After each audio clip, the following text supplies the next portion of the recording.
नमस्कार. मी रजनी साबदे. येथे जमलेल्या सर्व ज्योतिर्विदांचे मनपूर्वक स्वागत. महिला ज्योतिर्विदनी अ, अधिक मासानिमित्त 33 व्याख्यानांची एक व्याख्यानमाला सुरू केलेली आहे. त्यात अनेक ज्योतिर्विदांनी आपले व्याख्याने दिलेले आहेत. तर आजचे हे व्याख्यानाचे पुष्प माननीय संजीवनी मुळे या आमच्या महिला ज्योतिर्विदच्या माजी अध्यक्ष आहेत. त्या गुंफणार आहेत या आजचं पुष्प. आज त्या गुंफणार आहेत. मी त्यांचा थोडक्यात परिचय करून देते आपल्याला. माननीय ज्योतिर्विद डॉक्टर संजीवनी श्रीपाद मुळे. त्या MA अर्थशास्त्र असून BEd आहेत. सौ संजीवनी मुळे या महिला ज्योतिर्विद पुणे या संस्थेच्या माजी अध्यक्षा म्हणून काम केले आहे त्यांनी.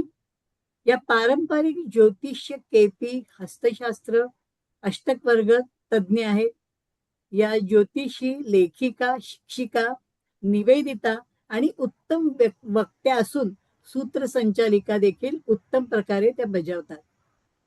समाजसेविका नाट्यलेखिका कवयित्रीही आहेत. त्यांचे मुळे ज्योतिष केंद्र व मुळे वधूवर केंद्र तळेगाव दाभाडे पुणे येथे कार्यरत आहे.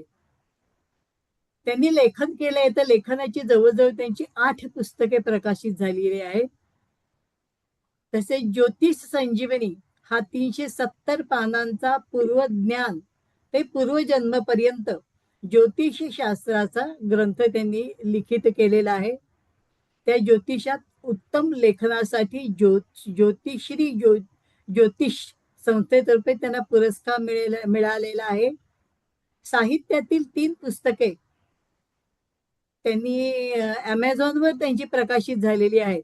आणि सर्वात मोठा पुरस्कार बहुभाषिक मावळ ब्राह्मण महासंघातर्फे त्यांना मिळाला असून विविध क्षेत्रातील बहुमोल कार्यासाठीही हा पुरस्कार त्यांना दिलेला आहे. सगळ्यात महत्वाचं म्हणजे मॅडमचं ज्योतिष प्रिडिक्शन अतिशय अचूक असून त्या जातकाला उत्तम मार्गदर्शन करत असतात. अशा या मॅडम हरहुन्नरी आणि बहुगुणी मॅडम आज आपल्याला 4 आपले जे हे आहेत धर्म अर्थ काम मोक्ष 4 स्कंध जे आहेत त्याच्यावर आपल्याला सविस्तर व्याख्यान देणार आहेत. तर मी मॅडमला विनंती करते की त्यांनी आपले व्याख्यान सुरू करावे. धन्यवाद मॅडम. आदरणीय ज्योतिषाचार्य, उपस्थित असलेले सर्व ज्योतिषी आणि आदरणीय रजनी साबदे मॅडम, आज ही व्याख्यानाची संधी त्यांनी मला दिली. आजचा माझा विषय आहे धर्म अर्थ काम मोक्ष. खर तर चघळून चघळून संपलेला हा विषय असा आपण म्हणू शकतो. कारण जवळपास दर अधिवेशनात दर कुठेही हा विषय आपण चर्चेला घेतो किंवा व्याख्यानात असतो. मग आज आपण याच्यावर काय विशेष बोलणार आहे किंवा वेगळा सांगणार आहे. तर धर्म अर्थ काम मोक्षवर मी माझं स्टडी सुरू केलेला आहे. त्यातला एक भाग हा आज आहे. अजून एक भाग आहे की धर्म अर्थ काम मोक्ष आणि नक्षत्र या दृष्टिकोनातनं एक अभ्यास पूर्ण एक विषय नंतर कधीतरी पुन्हा मांडला जाईल. ज्योतिष्याची मूलभूत धारा ही वेदातून आलेली आहे. वेदातील 4 शिक्षा आपण त्या वेदामध्ये दिलेल्या आहेत. म्हणजे 4 पुरुषार्थ धर्म अर्थ काम मोक्ष. आज आपण विश्लेषणात हे 4ही त्रिकोण घेणार आहे. धर्म त्रिकोण, अर्थ त्रिकोण, काम त्रिकोण आणि मोक्ष त्रिकोण. पण आपण ती कशा पद्धतीने घेणार आहे की वयानुसार धर्म अर्थ काम मोक्ष, युगानुसार धर्म अर्थ काम मोक्ष, भावेशानुसार धर्म अर्थ काम मोक्ष, आध्यात्मिक दृष्टिकोनातनं धर्म अर्थ काम मोक्ष आणि व्यावहारिक दृष्टिकोनातनं धर्म अर्थ काम मोक्ष, असे आपण 5 प्रकारे याचं विश्लेषण आज घेणार. संपूर्ण ज्योतिषशास्त्राचा बेस जो आहे की नाही, म्हणजे आपण म्हणतो की ज्योतिषशास्त्राचे जे तत्व आहे की ज्योतिषशास्त्राचं जे विश्लेषण आहे ते सर्व माणसाच्या मनोविज्ञानवर आधारित आहे.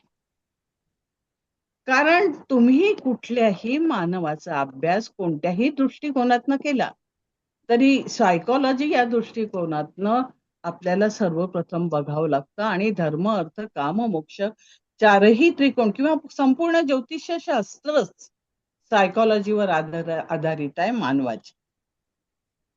आता वयानुसार आपण धर्म अर्थ काम मोक्ष याच्याकडे आपण बघितलं तर हा जो दृष्टिकोन आहे हा आपण पालकांच्या दृष्टिकोनातनं बघायला हवा की एक पालक आहे त्याच्यासमोर त्याचा मुलगा आहे आणि त्याला या चारही पुरुषार्थाबद्दल शिकवायचं आहे किंवा सांगायचं आहे. तर पालकांनी याचा दृष्टिकोनातनं कसा विचार करावा.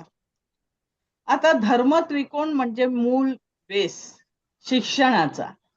म्हणजे सर्वप्रथम सुरू होतो जेव्हा पालकांना मुलाच्याकडे लक्ष द्यायचं असतं तेव्हा त्याचं शिक्षण काय असावं वयानुसार. तर त्या शिक्षणाला समजा आपण पहिल्या धार्मिक म्हणजे आपण धर्म त्रिकोण बघितला.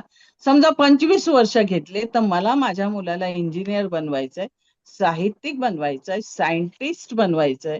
तर त्या दृष्टिकोनातनं मला एक स्थान, पंचम स्थान आणि नवम स्थान म्हणजे धर्म त्रिकोणाचा सर्वप्रथम विचार करावा लागेल. तर जेव्हा आपण धर्म त्रिकोणाचा विचार करतो तेव्हा त्या पालकाला जी इच्छा त्या मुलाला बनवायची आहे त्या दृष्टिकोनातनं धर्म त्रिकोणाचा वापर करून त्याला उपयुक्त आणि योग्य पद्धतीने मार्गदर्शन करून त्याला त्या स्वयंपूर्ण बनवायला हवा. कुठल्याही व्यक्तीचा धर्म त्रिकोण जितका पक्का असेल ना तेवढं त्याचं आयुष्य सक्सेस होत असं माझं म्हणणं. कारण मूलभूत बेस जसं आपण म्हणतो ना की नीव मजबूत असली तर बिल्डिंग चांगली होते, तसंच तुमचे संस्कार योग्य असले, तुमचं शिक्षण व्यवस्थित असलं तर माणसाचं पूर्ण आयुष्य किंवा चारही त्रिकोण व्यवस्थित जातात. त्यामुळे पालकांनी धर्म त्रिकोणामध्ये मुलांना पूर्ण व्यवस्थित शिक्षण देऊन त्यांना मार्गदर्शन करून संस्कार करून एक परिपूर्ण असं एक व्यक्तिमत्व निर्माण करण्याची संधी पालकांना धर्म त्रिकोणात मिळते. आणि धर्म त्रिकोण जर पक्का त्यांनी केला तर आपोआपच अर्थ त्रिकोण, काम त्रिकोण आणि मोक्ष त्रिकोण हे चांगले होतात. त्यामुळे धर्म अर्थ काम मोक्ष हे त्रिकोण बघताना पहिले आपण वयानुसार जर बघितले तर पहिला हा जो वयानुसार जर आपण या त्रिकोणाचा अभ्यास केला तर तो पालकांकरता आहे की पालकांनी आपल्या मुलांना कसं तयार करायचं. एकदा धर्म त्रिकोण पक्का झाला, संस्कार व्यवस्थित झाले, शिक्षण व्यवस्थित झालं की अर्थ व्यवस्थित होतो. अर्थ व्यवस्थित झाली, मॅच्युरिटी आल्यामुळे काम त्रिकोण पण चांगला होतो आणि आपोआपच मग माणूस मोक्ष त्रिकोणाकडे वळतो असं माझं म्हणणं. आता दुसऱ्या दृष्टिकोनातनं आपण विचार केला की बाव युग. आता पहा 4 युग होते, सतयुग, त्रेतायुग, द्वापर युग आणि कलियुग. आता सतयुगामध्ये धर्म अर्थ काम मोक्ष या त्रिकोणाची बैठक वेगळी होती. त्यावेळेचे संस्कार वेगळे होते, त्यावेळची व्यक्तिरेषा वेगळ्या होत्या आणि त्यावेळेला समाजात वावरणारे लोक पण वेगळे होते. त्यामुळे टिपिकल ज्योतिष्य शास्त्र जे धर्म अर्थ काम मोक्षाचा अर्थ लावतो त्यानुसार सतयुगामध्ये तो परफेक्ट बसत होता की माणसाने कसं वागायचं, धर्म त्रिकोणात शिक्षण काय घ्यायचं, धार्मिक त्रिकोणात काय घ्यायचं. अर्थ त्रिकोणात त्यावेळेला लिमिटेड संधी होत्या, त्यामुळे अर्थ त्रिकोणाच्या मुख्य म्हणजे काय, शेती, सरकारी नोकरी किंवा आपण असं म्हणू शकतो धार्मिक कार्य अधिक होते. म्हणजे धर्म त्रिकोणाचा अधिक प्रभाव आपल्याला सतयुगात दिसतो. आणि त्या सतयुगामध्ये जो ज्योतिष शास्त्राला अभिप्रेत अर्थ आहे चारी याचा तो त्यावेळेला परफेक्ट होता. मग नंतरचा युग आलं त्रेतायुग. आता बघा त्रेतायुगात रामायण घडलं. म्हणजे सतयुगातला जो धर्म अर्थ काम मोक्षाचा प्रभाव हा त्रेतायुगात रामायणाद्वारे आपल्या समोर येतो. आणि तो रामायणाद्वारे तो फिक्स पण बसतो की बंधूचं कर्तव्य काय आहे, राजाचं कर्तव्य काय आहे, कोणी कसं वागायचं, कोणतं शिक्षण घ्यायचं, कशा प्रकारे अर्थाचं नियोजन करायचं आणि कशा प्रकारे मोक्ष करता. त्यावेळेला वानप्रस्थाश्रम होता असं आपण समजू. तर वानप्रस्थाश्रमाकडे कसं जायचं, म्हणजे मोक्ष त्रिकोणाकडे कसं जायचं, हे आपल्याला त्रेतायुगात रामायणाद्वारे समजतं. म्हणजे डेफिनेशन जी आहे धर्म अर्थ काम मोक्षची, ही सतयुग, त्रेतायुग, द्वापरयुग आणि कलियुगात बदलत जाते. आणि डेफिनेशन बदलल्यामुळे डेस्टिनी बदलते, की मला काय मिळवायचंय, मला पूर्ण कशावर हवं. ही डेस्टिनी पण 4 युगामध्ये तुम्हाला वेगवेगळ्या प्रकारची दिसेल आणि रिझल्ट पण बदललेले दिसतील. आता त्रेतायुगानंतर आपण द्वापर युगात आलो, तर तेव्हा महाभारत घडलेलं आहे. बघा, रामायण ते महाभारत पर्यंतच्या प्रवासात हे 4ही तत्व बदलले, कर्म बदलले, धर्म त्रिकोण बदलला, धर्माचा उपयोग कसा आणि कसा करावा यावर तेच डिस्कशन बदललं. महाभारतामध्ये प्रत्येक व्यक्तिरेषा वेगळी आहे आणि वेगवेगळ्या गुणधर्मासहित आहे. कुठली धार्मिक आहे, तर कुठली आपण असं म्हणू शकतो ना, की युद्ध म्हणा, महाभारताचं युद्ध आणि कार्य पण द्वापर युगामध्ये वेगळंच आपल्याला दिसतं. त्यामुळे आवाज बंद, मधला आवाज बंद करा.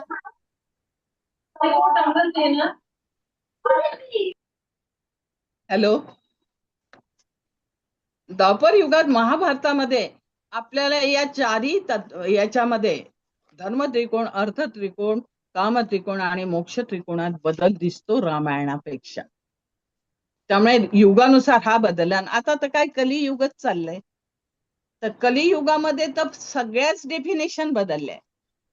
धार्मिक त्रिकोणाची पण बदलली, अर्थ त्रिकोणाची पण बदलली आणि मोक्ष त्रिकोण तर मला वाटते दूर दूरपर्यंत दिसत पण नाहीये, बरं का. आता आपण धार्मिक, जे जुन्या काळी काय होतं, की ठराविकच गोष्टी करायच्या. आता तुम्ही वयाच्या 45 वर्षी शिकू शकता, वयाच्या 60-70 वर्षी पण तुम्हाला धर्म त्रिकोणाचं ज्ञान मिळू शकतं. तुम्ही धार्मिक ग्रंथ वाचून ते घेऊ शकता. अर्थ त्रिकोणाकरता आज 60 वर्षानंतरचा माणूस पण पैसा कमावतो. अर्थ त्रिकोणाची डेफिनेशन बदलली आणि काम त्रिकोणाची तर पूर्ण बदलली. जुन्या काळचा जे संस्कार आणि विवाह बंधन आणि जे नियम होते, जे काम त्रिकोणाचे नियम होते, ते सगळे कलियुगामध्ये पूर्णतः बदलले आहे. त्यामुळे धर्म अर्थ काम मोक्ष या 4ही पुरुषार्थाकडे तुम्हाला नवीन दृष्टिकोनातून बघावं लागेल आणि नवीन विचारसरणी करावी लागेल. देश काल परत्वे, तुमच्या ज्योतिष शास्त्रामध्ये तुम्हाला बदल करावे लागतील आणि तुम्हाला त्याचा अभ्यास वेगळ्या दृष्टिकोनातून करावा लागेल. आता आपण पारंपरिक म्हणजे भावेशानुसार हे धर्म अर्थ काम त्रिकोण कसे आहे हे आपण बघू. आता पहा, एक लग्नेश असतो आणि 11 भावेश असतात.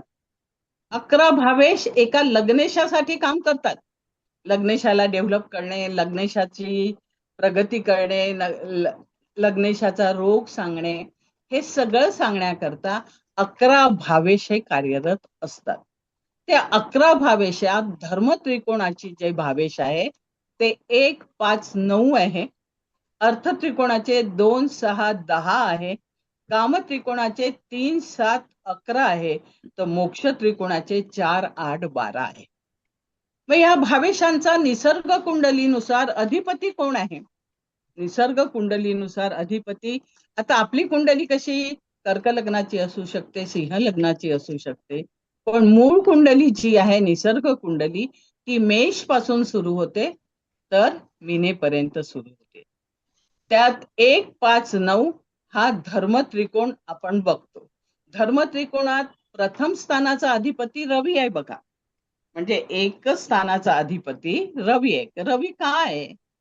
रवी म्हणजे आत्मा. तुमच्या शरीरात आत्मा गेल्याशिवाय, तुमचं हृदयाचं स्पंदन चालू झाल्याशिवाय तुमचं अस्तित्व या पृथ्वी तलावर दिसत नाही. त्यामुळे रवी हा आत्मा हा प्रथम स्थानाचा अधिपती आहे. दुसऱ्या स्थानाचा अधिपती हे पंचम स्थानाचा अधिपती गुरु आहे. जन्म झाल्यानंतर तुम्हाला शिक्षण संस्कार अवश्य आहे. त्यामुळे 5वं स्थान हे प्रारब्धाचं आहे. प्रारब्धातनं मिळालेले जे काय आपल्याला गुणधर्म आहे, जे काही मिळालेली माहिती आहे, ती आपल्याला या पंचम स्थानातनं मिळते. तर पंचमाचा अधिपती गुरु आहे. आणि पंचमाचा अधिपती गुरु कारण शिक्षण आहे. आपल्याला इथे शिक्षण मिळालं पाहिजे. प्राथमिक शिक्षण आपल्याला इथे मिळतो. महात्मा गांधी नेहमी म्हणायचे की आत्म्याचा विकास करणे म्हणजे शिक्षण होय. म्हणजे आत्मा म्हणजे कोण? प्रथम भाव रवी. या आत्म्याचा विकास करण्याकरता, धार्मिक शिक्षण देण्याकरता, धर्म त्रिकोणाचा बेस तयार करण्याकरता, संस्कार तयार करण्याकरता पंचमाची गरज आहे. आणि पंचमात गुरु आहे. तर पंचमातला गुरु हा तुम्हाला शिक्षण देईल, त्या परिस्थितीनुसार कसं वागायचं हे शिकवेल, संस्कार शिकवेल, सगळं करेल.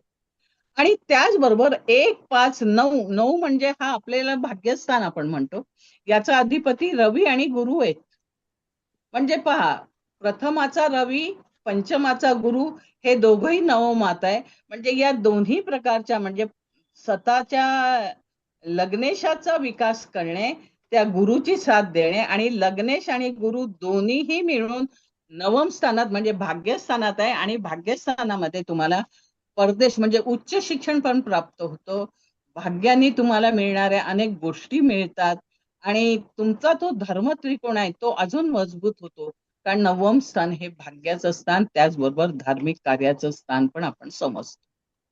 म्हणून 1, 5 आणि 9 हे भावेशानुसार व्यक्तीच्या व्यक्तिमत्वाला धार्मिक दृष्टिकोनातनं किंवा एज्युकेशन दृष्टिकोनातनं, शैक्षणिक दृष्टिकोनातनं तुम्हाला कितीपर्यंत उच्च पदावर तुम्ही नेऊ शकता हे आपण धर्म त्रिकोणातनं पाहू शकतो. धर्म त्रिकोण हा आपल्या जीवनाचा प्रमुख बेस असल्यामुळे या त्रिकोणामध्ये जितकी मेहनत केल्या जाईल किंवा या त्रिकोणात आपण जितकं ज्ञान आणि संस्कार करू तेवढा धर्म त्रिकोण पक्का होईल. आणि तो धर्म त्रिकोण पक्का झाल्यानंतर माणसाचं व्यक्तिमत्व हे खुलत जाईल. आता लग्नेश आहे. हा लग्नेशाला कोणता पंचमेश भावेश आणि नवमेश भावेश हे त्याला डेव्हलप करायला मदत करतात. असा हा अर्थ त्रिकोण आपण याच्यात बघतो. त्यानंतर काय की गुरुर ब्रह्मा गुरुर विष्णू गुरुर देव महेश्वरा गुरु साक्षात परब्रह्म तस्मै श्री गुरुवे नमः. गुरु पंचमात पण आहे आणि गुरु नवमात पण आहे. भृगु पराशर वराह मिहीर या चारही या लोकांनी चारही पुरुषार्थ हे 12 भावात बसवले. आणि आपल्याला ते वेदातून, वेदाचे 6 अंग आहेत पा, शिक्षा, छंद, निरूपण, व्याकरण, कल्प आणि ज्योतिष. आणि या ज्योतिषाच्या 4 शिक्षा आहे त्या धर्म, अर्थ, काम, मोक्ष.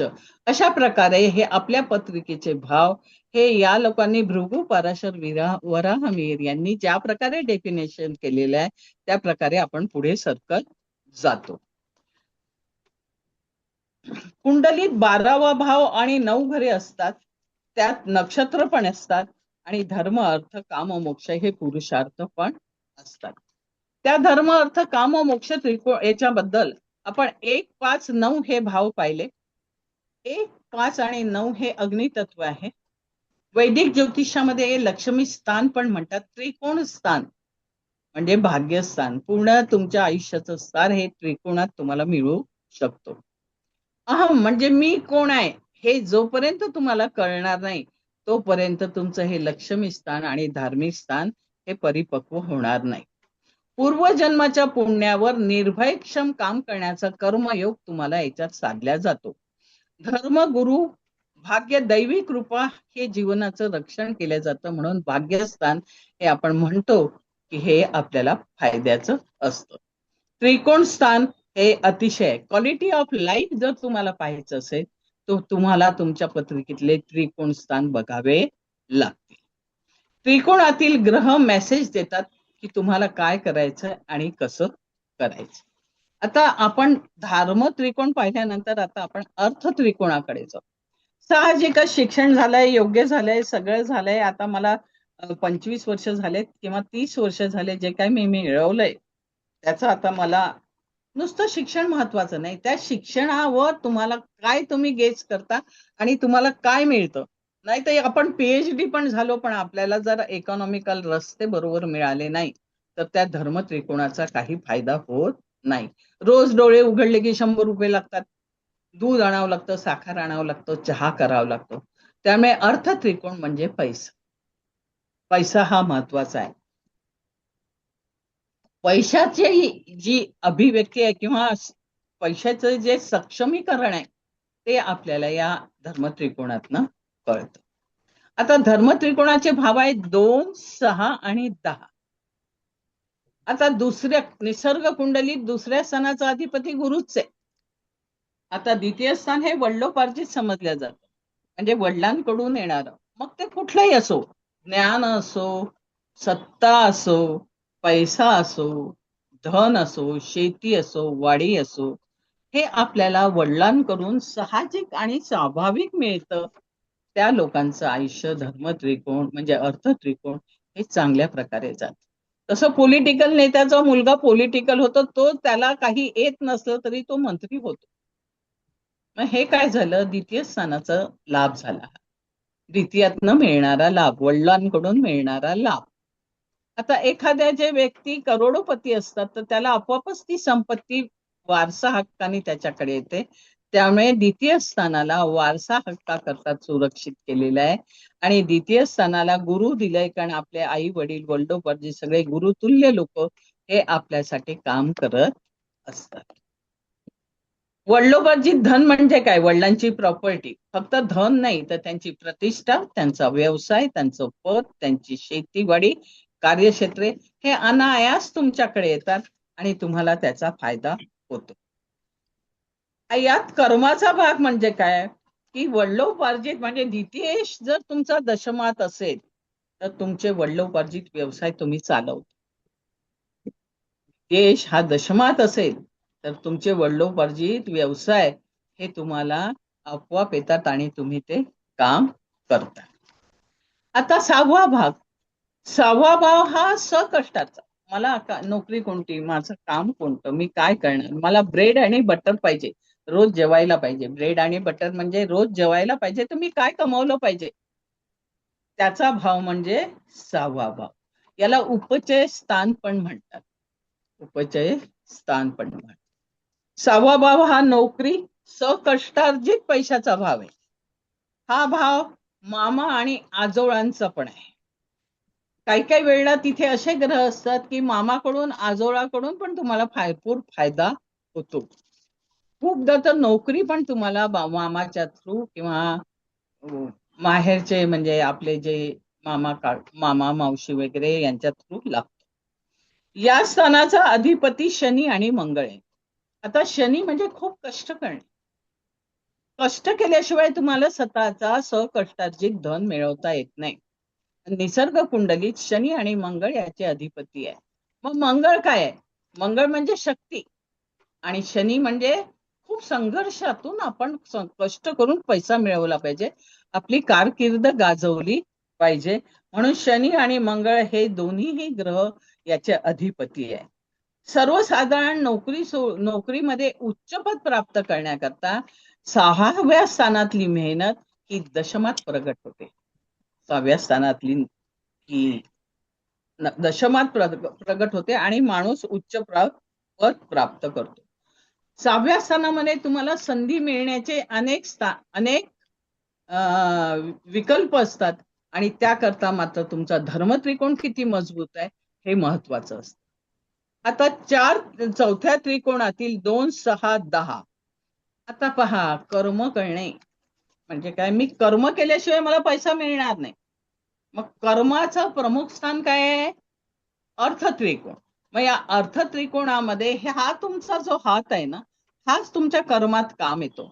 म्हणून म्हणतात की सकाळी उठून झोपेत पलंगावर बसून म्हणावं, कराग्रे वसती लक्ष्मी, कर्मध्ये सरस्वती, कर्मुले तू गोविंद, प्रभाते कर दर्शन. की आज मला काय करायचंय, आज मला कोणतं कर्म करायचंय, शुभ करायचंय, अशुभ करायचंय, मला कुठे जायचंय, मला पैशाकरता मी कुठल्या कुठल्या प्रकारे माझी बुद्धिमत्ता लावू शकतो. शिक्षण झाले, ज्ञान प्राप्त झाले, ते काही साठवून ठेवण्यासाठी झालेले नाही तर त्याचा उपयोग करण्यासाठी झालेले आहे. तेव्हा अर्थ त्रिकोणातला 6वा भाव याची तुम्हाला पुरेपूर संधी देतो. आता 6 नंतर दुसरा भाव येतो, तो म्हणजे 10वा भाव. आता 10वा भाव म्हणजे ब्रेड बटरच्या वरचा. 6व्यात तुम्ही जितकी मेहनत कराल ते कर्तृत्व तुमचं 10व्यात दिसेल आणि त्यामुळे 10व्याचा अधिपती जो आहे काव्याचे 4 अधिपती आहे बरं का. रवी, शनी, बुध आणि शुक्र. म्हणजे हे चारही पैकी कोणताही ग्रह जर मजबूत असेल तर तुम्हाला त्याबद्दल चांगली प्रसिद्धी, चांगली पद, चांगला अधिकार क्षेत्र प्राप्त होतो. राजकारणाकरता दशम भाव हा फार महत्वाचा आहे. त्यामुळे दशमेश हा जर रवी असेल तर तुम्हाला राजकारणात लाभ होतो. दशमेश हा जर शुक्र असेल तर लक्झरी लाईफ तुम्हाला प्राप्त होतं. आणि दशमेश बुध असेल तर व्यापारिक दृष्टिकोनातनं तुम्हाला भरपूर पैसा मिळू शकतो. बुध आहे तर तिथे इंटरनेट, टेलिकम्युनिकेशन्स आदीच्या संबंधित आजकालच्या कलियुगात जे शस्त्र आहे त्यांनी तुम्हाला फायदा होतो. आता आपण कामत्रिकोणाकडे जाऊ. कामत्रिकोण म्हणजे आपण म्हणतो की नोकरी लागली, धार्मिक त्रिकोण झाला, नोकरी लागली, आता मला विवाह करून माझा संसार पुढे वाढायचा आहे, वंशवेलीवर माझ्या पूल उमललं पाहिजे. कारण नेहमी कामत्रिकोणाचा जुन्या काळी अर्थ हाच होता की तुमच्या वंशाची वाढ झाली पाहिजे, त्याकरता विवाह संस्था ही कार्यरत होती. तेव्हा या स्थानामध्ये तुम्हाला मंगळ महत्वाचा आहे आणि मंगळ त्याचा अधिपती पण आहे.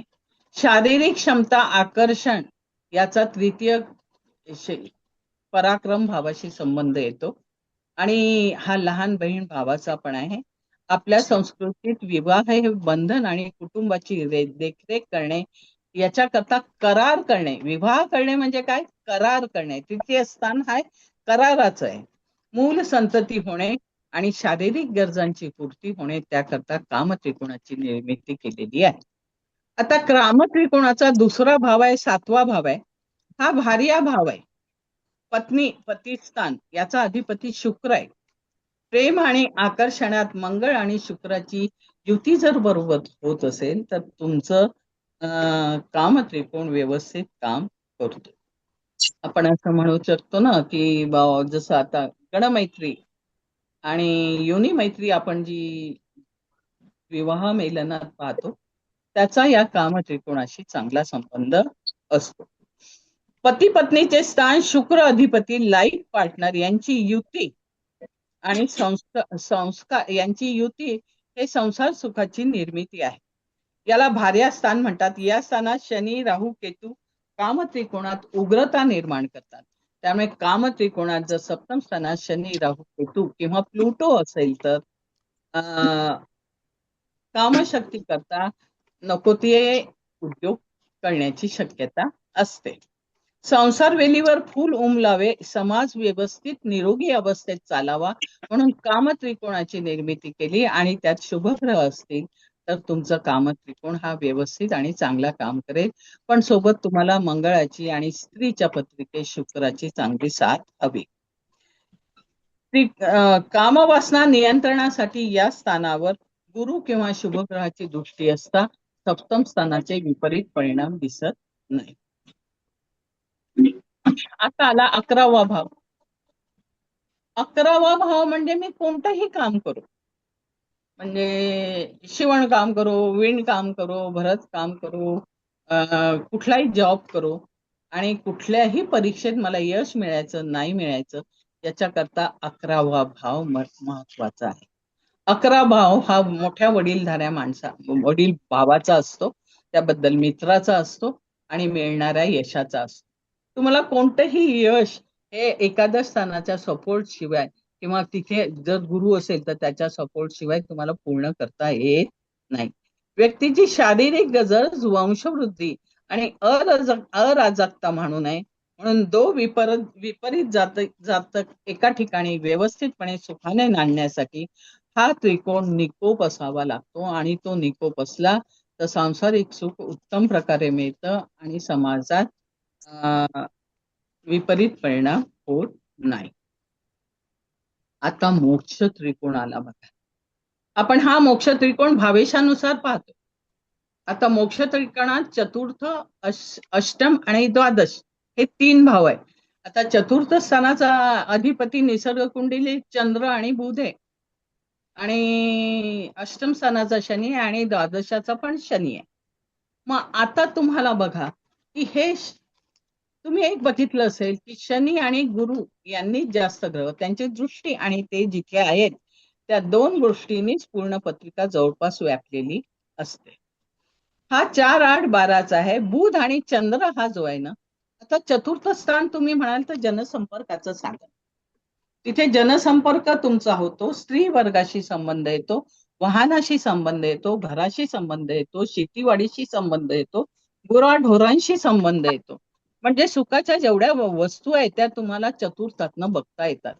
मग चतुर्थ स्थानात जसं तुमचं वय वाढतं, तुमचं वय मोठं झाल्यानंतर म्हणजे धर्म, अर्थ आणि काम त्रिकोणाच्या पूर्ततेनंतर जेव्हा तुम्हाला वय वाढल्यानंतर तुम्हाला जाणवतं की आता जनसंपर्क कमी झालाय, मी इथे स्त्री वर्गाशी संबंध पण आपले कमी होतात.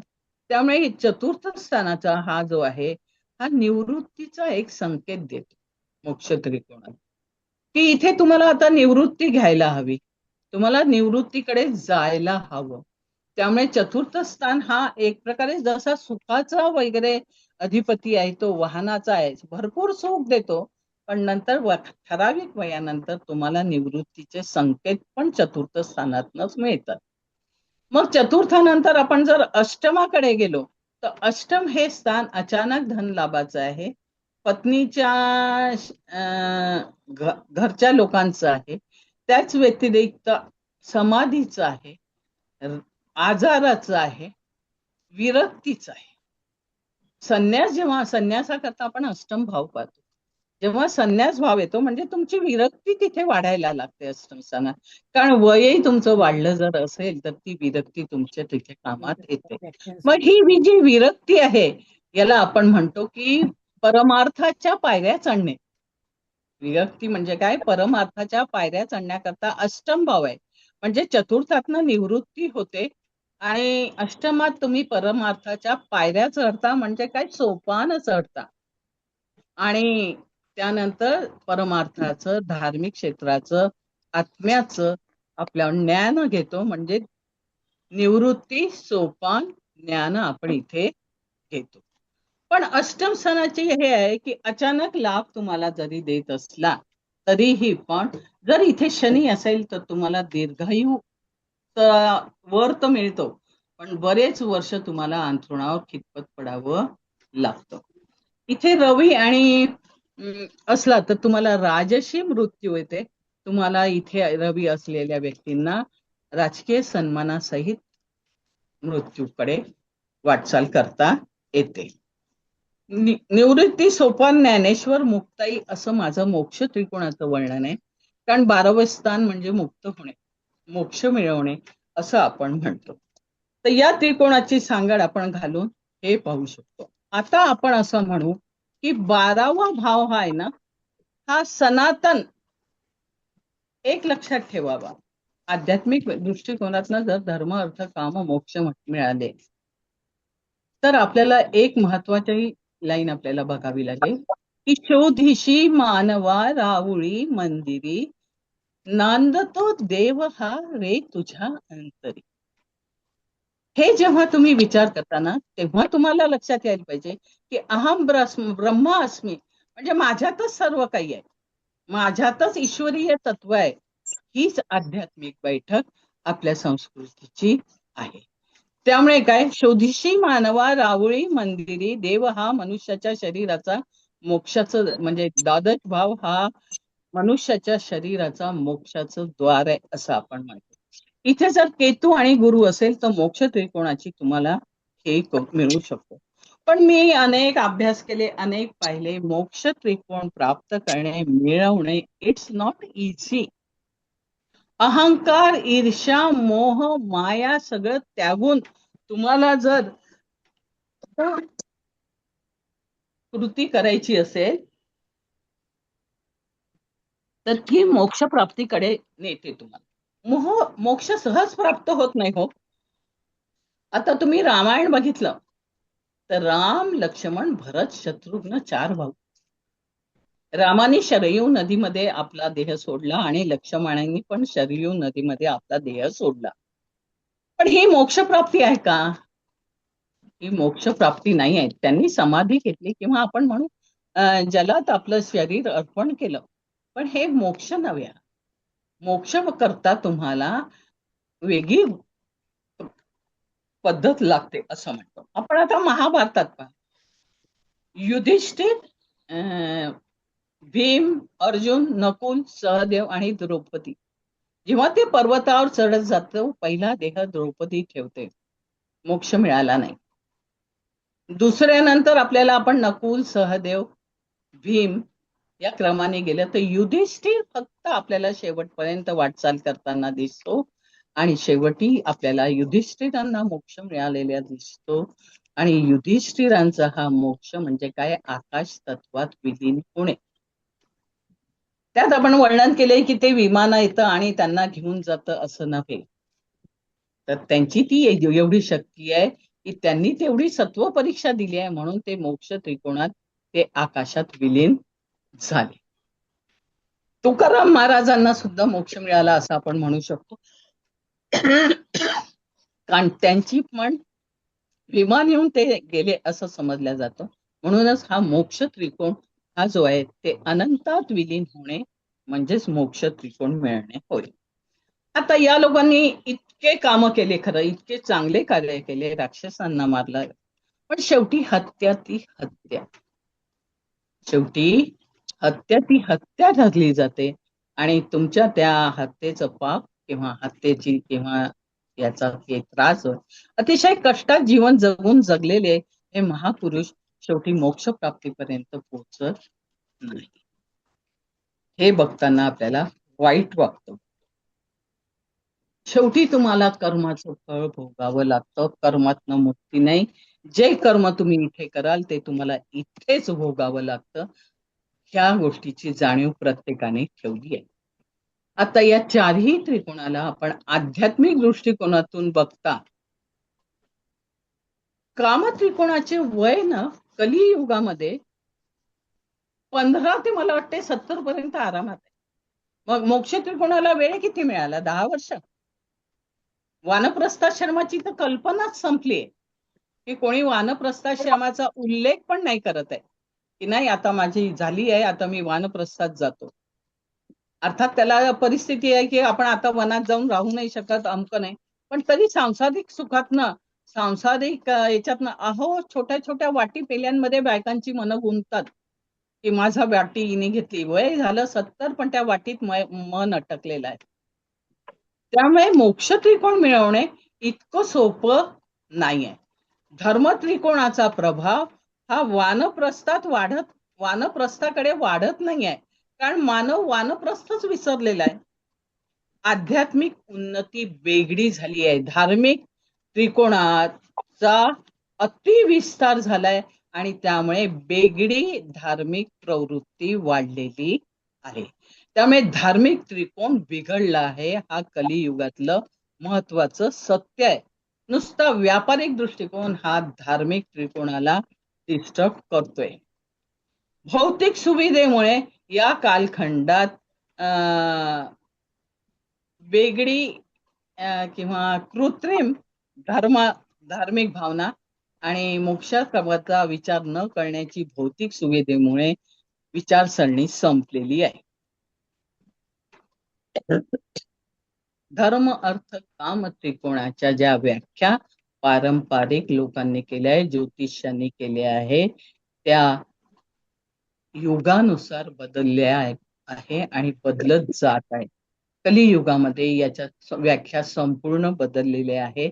याला एक व्यावहारिकतेचा मुखवटा चढला आहे. आध्यात्मिक उन्नतीचं दुर्लक्ष झालेलं आहे आणि व्यावहारिक दृष्टिकोनातनं मी जगताना मी किती सुखी प्रमाणात जगू शकेल, किती प्रॉपर्टी जमा करू शकेल, किती प्रकारे मी खोटा धार्मिकपणा करून मी माझं जीवन जगू शकेल, या विचारसरणीमुळे धर्म अर्थ काम त्रिकोणाच्या व्याख्या या युगानुसार बदललेल्या आहे. जुन्या काळी धर्म अर्थ काम त्रिकोण ज्या बेसवर बनवलेलं होतं ते बेस आता बदललेला आहे. प्रत्येक व्यक्ती हा मोस्ट प्रॅक्टिकल झालेला आहे. अशी मानवाची मानसिकता झाल्यामुळे आपल्याला यात बदल दिसतो. पण ग्रहाचे प्रभाव आणि मानवाची मानसिकता याचा धर्म अर्थ काम मोक्षांवर परिणाम जरी होत असला तरी ग्रहांचे गुणधर्म पण कालानुसार बदललेले आहे, कारण व्यक्तीची मानसिकता बदलत चालली आहे. असं माझा या आज कलियुगातली धर्म अर्थ काम मोक्ष त्रिकोणावरची माझं विश्लेषण. याच्यावर मी एक नवीन संशोधन घेते आहे, धर्म अर्थ काम मोक्ष आणि नक्षत्रे. त्याच्यावरचं व्याख्यान आपण नंतर कधीतरी ऐकूया. एवढं बोलून मी माझं व्याख्यान संपवते. धन्यवाद. वा, खूपच छान, धन्यवाद मस्त, मॅडम. एकदम मस्त, ठसठशीत झालं, ठसठशीत. एकदम छान झालं, मस्त, काहीच प्रश्न नाही. खूप चांगलं झालं आणि सगळ्या लेवलवर घेतलं त्यामुळे आणखीन छान झालं. समर्पक खूपच छान. मार्मिक. हो हो.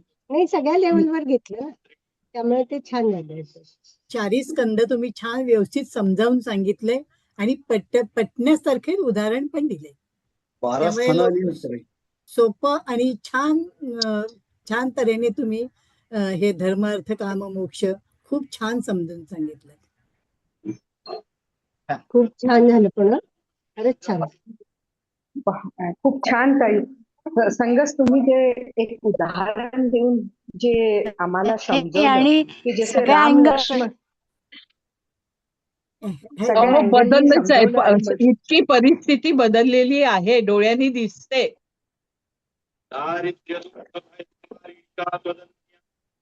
येस येस बोला बोला. मॅडम, तुम्ही धर्म अर्थ काम मोक्षच्या संघ आणखी काय जोडलं होतं? नक्षत्र हे येत आहे असं काही सांगितलं होतं? हो, नक्षत्रानुसार अभ्यास चालू आहे माझा, हा, म्हणजे त्याला त्या दृष्टिकोनातनं मग मांडेन मी. बरं बरं. नक्षत्राच्या हिशोबाने ते धर्म अर्थ काम मोक्ष ठेवणार कर्म आहे. मोक्ष कसे बघावे याचा अभ्यास चालू आहे. पुढचं छान. लेक्चर घेऊन गेलं काय माझं. खूपच छान. आज खूप खूप काही आम्हाला भेटलंय तुमच्या माध्यमाने. Thank you ma'am. Bless you.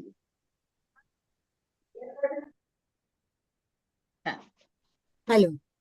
तर बोला. आज हे मॅडमचं व्याख्यान अतिशय सुंदर आणि समर्पक तऱ्हेने झालेलं आहे. त्याच्यामुळे मी महिला ज्योतिर्विद तर्फे त्यांचे आभार मानते आणि धन्यवाद मॅडम. आपण नंतर तुमच्या मी तुमचीच आहे. आमची जरी असते तरी तुमचे धन्यवाद लक्षातच आम्हाला नाही. द्यायलाच पाहिजे. म्हणून म्हणलं आभार नका मानू, मी नाही, तुमची. हे लक्षातच नाही आमच्या. गंमत गंमत. ठीक आहे. महिला ज्योतिर्विदच्या व्याख्यात एवढं सुंदर व्याख्यान देतायत म्हणल्यावर त्यांचे Yes. धन्यवाद मानायलाच पाहिजे ना. Yes yes yes. एक खूप छान. औपचारिक आणि बाब. नंतर तुमचं नक्षत्रावरचं जे काय आहे अभ्यास तुमचा, तोही आम्हाला नंतर तुम्ही असंच समजावून सांगावी अशी तुम्हाला विनंती करते आणि धन्यवाद. आपण इथले कार्यक्रम संपूया. 10 दिवस झाले, 10 दिवस बरोबर. हो ना. हा? आजचं 10वं सत्र होतं. 10वं हो, पुष्प. हो. 10वं पुष्प हा. होतं. 10वं पुष्प होतं. चांगलं ओके. झालं. जोरदार. तर 28 तारखेला तुम्ही हिच्या गुरुप्रिया बरोबर जाणार आहे का? हो, मी 30 नाही, मी 30 तारखेला जाणार आहे. रेकॉर्डिंग बंद करा मॅम. हो ना, ते जरा बोलवते त्याला. ते मला एक नंतर गप्पा थांबा. करा. थांबा. कमले कमलालय प्रतीद प्रतीद बापरे. ओम महालक्ष्म्यै नमः.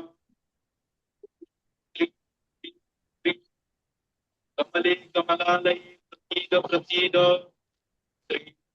आज स्मिता नाही आहे का? ओम काय नाव दिसतं मला. नाही, नाव नाहीये. नाही, मगाशी होतं ना गिरी म्हणून. असेल की थोडा वेळ केली असेल मग. ते डोकावून गेले संपूर्ण बहुतेक.